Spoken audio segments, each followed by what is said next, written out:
The Prix Royal Oak will close day 2. It's a 1 mile, 7.5 furlong Group 1.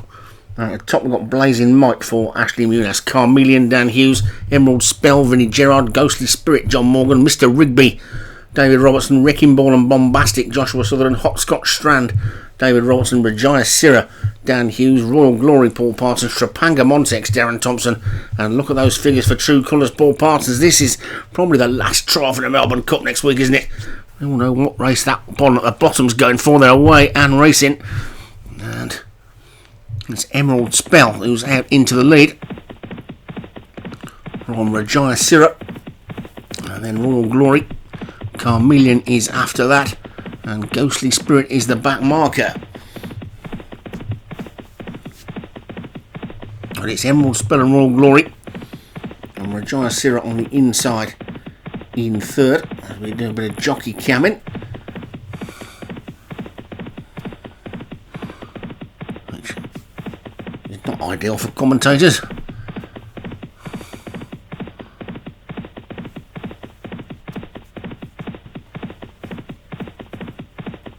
It's very difficult to get into a rhythm of what is exactly going on. You keep flitting from one horse to the other. It's not so bad on 3 mile chases or something, but on a flat race it can be a bit off-putting. You've got to try and get a rhythm together. Anyway, it's Emerald Spell who's in the lead. And now we're going off into Cecil B. DeMille territory.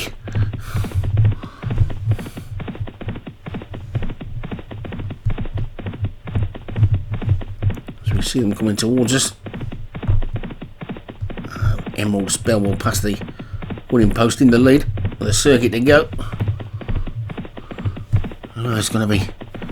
I was going to say I was going to be doing the Melbourne Cup next week. Don't do that, but I won't be commentating on this year, won't I? Because we've got an Australian commentator now, so we'll be doing the Australian races next week. And it's Emerald Spell in the lead from Mr. Rigby in second. Although I'm sure he'd probably like me to say don't do too much jockey camming, and I don't do any jockey camming in the Melbourne Cup, and don't do it too many other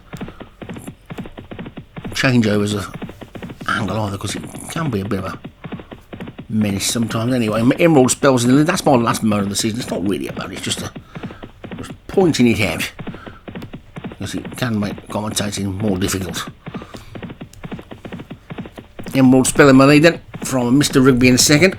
Bombastic is in third. Regina Syrah is next. Ghostly Spirit is after that, then Royal Glory.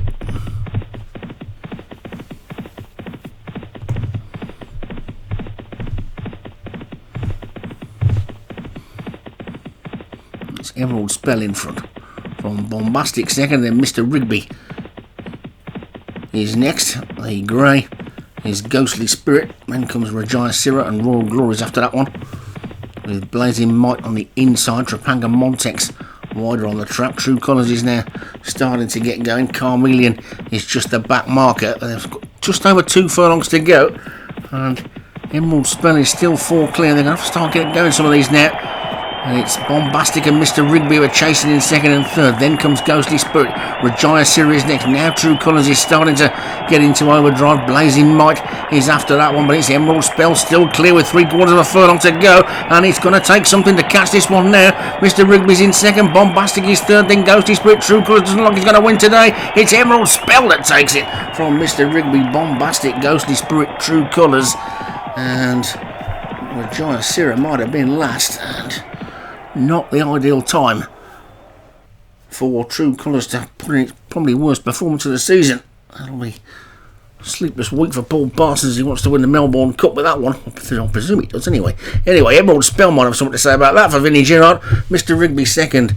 David Robertson, Bombastic, Joshua Sutherland third, Ghostly Spirit, John Morgan fourth, and True Colours for Paul Parsons only fifth. Well, you never know, might actually become a bonus, because he might end up being slightly better off at the weights now. Anyway, there you go. That's day 2 in the book, is it? I think I'm doing some Breeders' Cup tomorrow, I think. I'll see you then.